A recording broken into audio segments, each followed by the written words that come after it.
Pai Senhor, meu irmão, estamos aqui de volta para gravar mais uma mensagem. Você já ouviu falar no grande evangelista John Ellis? Ele viveu no século XVII, em Londres, na Inglaterra. Foi um homem muito usado por Deus. Ele era filho da irmã Susan Wesley e do pastor Samuel Wesley. Esse casal tinha 19 filhos e John Ellis era o 15º deste casamento. Ele é conhecido como a tocha tirada do fogo, né? Ele tinha quase 5 anos de idade e a casa dele pegou fogo. Por volta da meia-noite as pessoas gritavam: fogo, fogo, fogo. E as pessoas da casa dele se acordaram, saíram, né, apavorados. E ele ficou lá e a sua ama veio e tirou ele, né, e salvou ele. Ficaram sem nada, só com a roupa do corpo. Mas Deus levantou esse homem, fez dele um grande pregador. E ele revolucionou toda essa região ali da Europa, inclusive os Estados Unidos, né? E ele era um homem muito dedicado na palavra de Deus. Diz a sua biografia que ele tinha 1,60 m de altura, pesava em torno de 60 kg, era um homem bem franzino ele, mas tinha uma graça de Deus na vida dele. Pra você ter uma ideia, um pastor, ele prega em torno de 100 sermões por ano. John Ellis pregava em torno de 740 sermões, num período de 54 anos. Ele pregava todos os anos 740 sermões. Era uma pessoa muito dedicada. E eu quero dizer a você, meu irmão, que me acompanha, que o tempo de John Ellis passou. Agora é a minha hora, é a sua hora. Deus conta comigo e com você para evangelização, para pregar este evangelho. Vamos falar de Jesus para as pessoas. Estamos estudando doutrinas de Deus, e dentro dessa doutrina de Deus nós chegamos na última carta do amado irmão Paulo, que ele escreveu a Filemon. É interessante que das 13 cartas paulinas, 9 delas são endereçadas exatamente às igrejas. Nós temos 3 cartas pastorais, que já vimos ela, e agora nós temos aqui uma carta pessoal, né? É interessante aqui, que aqui envolve alguns personagens, dois personagens além de Paulo, mais precisamente aparecem mais 2 personagens, Filemon e Onésimo. Nós vamos estudar um pouquinho neste tempo que nos resta desta palavra aqui. E Onésimo, ele era quem? Ele era um escravo da pessoa de Filemon. Filemon, ele pertencia à igreja de Colosso, se converteu ali em Colosso, e ele, por volta do ano 60 da era cristã, Paulo estava na sua prisão em Roma, na sua primeira vez que ele foi preso em Roma, e ele escreveu essa carta de lá. E você vai entender melhor aqui, porque envolve a vida de um escravo fugitivo, né? Dentro dessa carta aqui nós poderíamos trazer uma mensagem, a doutrina da regeneração, como Deus regenerou tanto a pessoa de Filemon, como Deus regenerou a pessoa de Onésimo, né? Nós poderíamos também aqui, dentro desta carta, trazer a doutrina da justificação, que é o ato de inocentar o réu, né? É muito interessante aqui, e isso acontece, né, neste capítulo.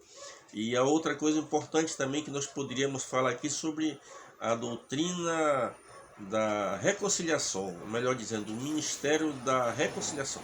E Deus deu a mim e a você esse ministério da reconciliação. Então é uma mensagem para a gente pregar durante muitos dias.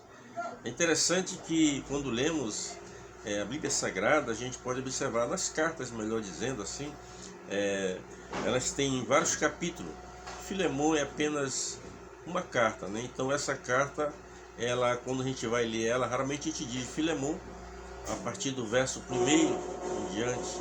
Quando lemos a carta de Judas também, nunca se usa capítulo, né? Porque é uma carta, só tem um capítulo, então se usa na carta de Judas também assim. Mas eu vou começar aqui a leitura desta palavra de Deus, dessa carta aqui que Paulo escreveu a Filemon. Não diz assim a palavra de Deus: Paulo, prisioneiro de Jesus Cristo, e o irmão Timóteo, o amado Filemon, nosso cooperador. Aqui aparece a pessoa de Filemon e aparece também a pessoa de Timóteo, porque Timóteo era o pastor da igreja de Colosso. Nós vamos observar no versículo 2 que aparecem mais 2 personagens aqui. Nós vamos ver o nome desses 2 personagens: a nossa irmã Áfia e o Arquipo. A irmã Áfia, segundo os entendidos, ela era esposa do nosso irmão Filemon e o Arquipo era seu filho. Se tornou também um obreiro da casa de Deus. E nós vamos aqui na sequência, diz assim a palavra de Deus: o nosso companheiro é a igreja que está em tua casa.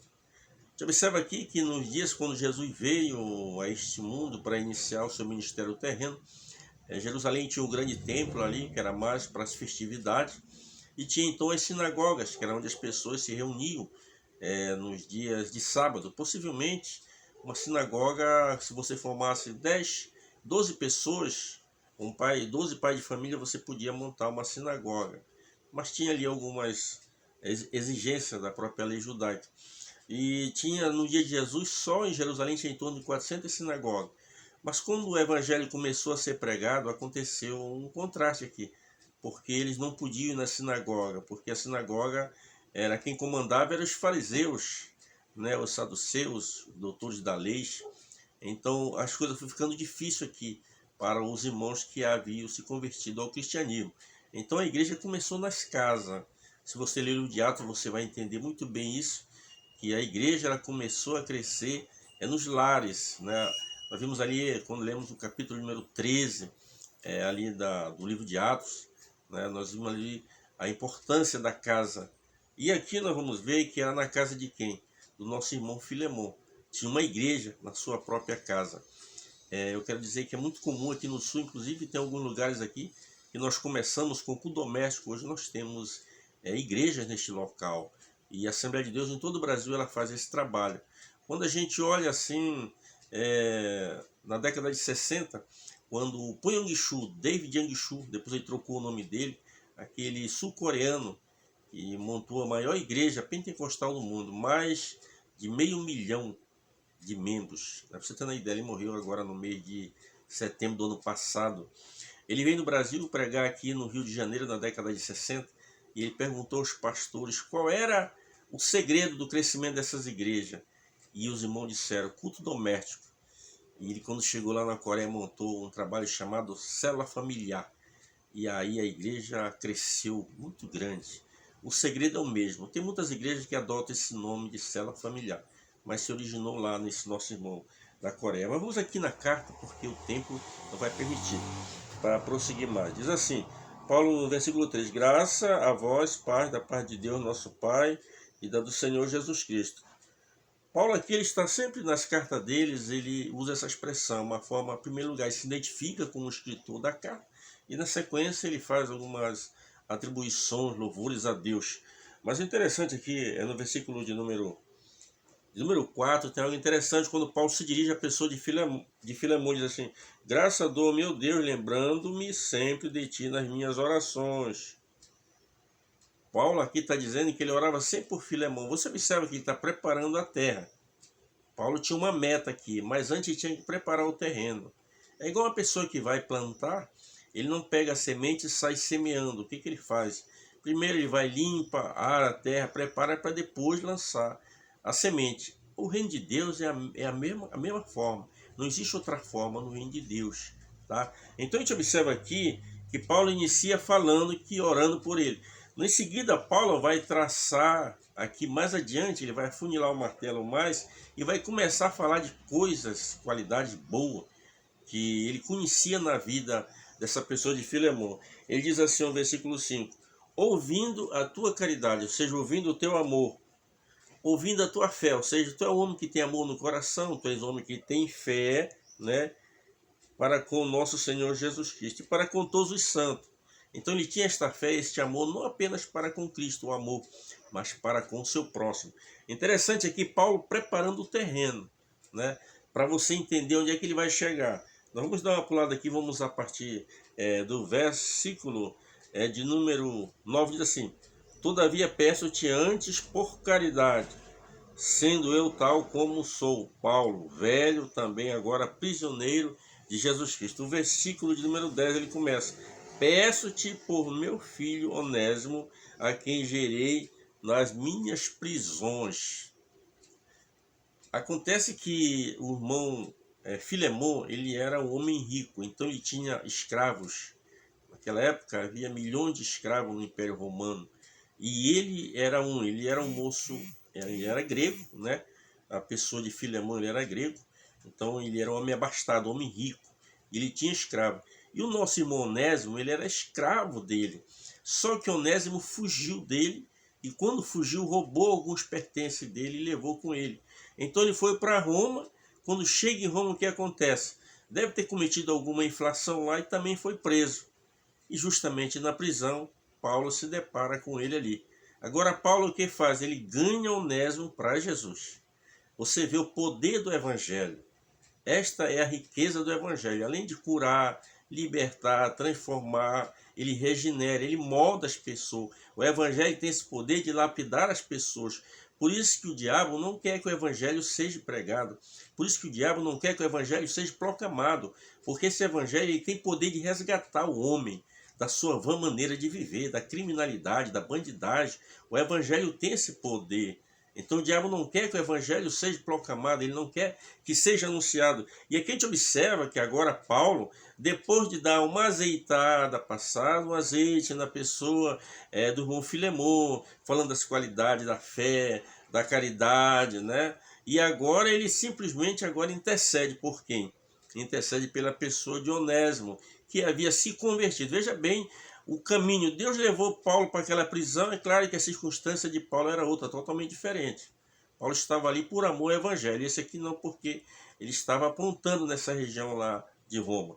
Mas nós vamos aqui na sequência, eu queria fazer um paralelo entre essas duas pessoas, o Onésimo, né, e pegar a H, a egípcia, mas o tempo não vai permitir. Mas Deus me deu uma revelação nesta palavra, e por incrível que pareça, eu nunca preguei sobre esta carta. Já li ela mais ou menos umas 50 vezes, mas eu nunca preguei sobre essa carta. É a primeira vez que eu faço um comentário dessa carta de Filemão. Então aqui na sequência diz assim, ó: peço-te por meu filho Onésimo, a quem gerei nas minhas prisões, na qual no outro tempo te foi inútil, porque fugiu, né? Mas agora a ti e a mim muito útil, e eu tornei a enviar-te. Versículo 12. E tu torna a recebê-lo como o meu coração. Ou seja, tu recebe ele como que tu estivesse recebendo o meu coração.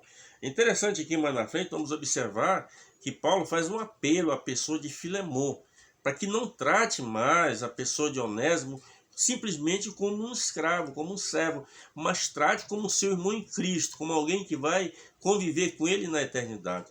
Que coisa linda essa carta aqui. Vamos aqui na sequência, a leitura da palavra de Deus diz assim, ó: e eu bem quisera conservar comigo, para que por ti me servisse nas prisões do evangelho, mas nada quis fazer sem o teu parecer, para que o teu benefício não fosse como por força, mas voluntário. O versículo 15 diz assim, o versículo 15 e o 16 é os versículos-chave dessa carta. Tá?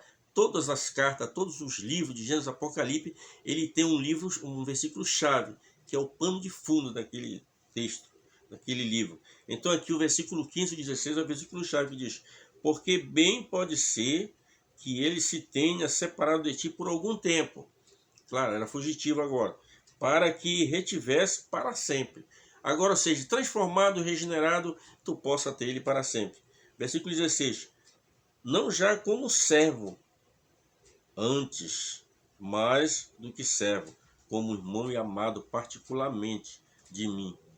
Quanto mais de ti, assim na carne como no Senhor. Paulo aqui está dizendo a ele para não recebê-lo simplesmente como um escravo, mas como um irmão em Cristo. Paulo ele não está aqui batendo de frente com a escravatura.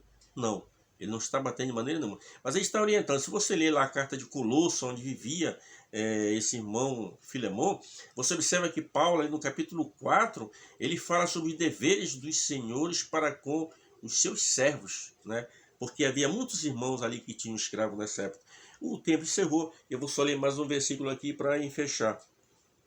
O versículo de número 18 e 19 diz assim: e se te fez algum dano, eu te dê, e se te fez algum dano, ou eu te devo alguma coisa, põe na minha conta. Paulo está dizendo, se te fez algum dano, põe na minha conta. O versículo 19 diz assim: Paulo, de minha própria mão escrevi, e eu pagarei quando te vir.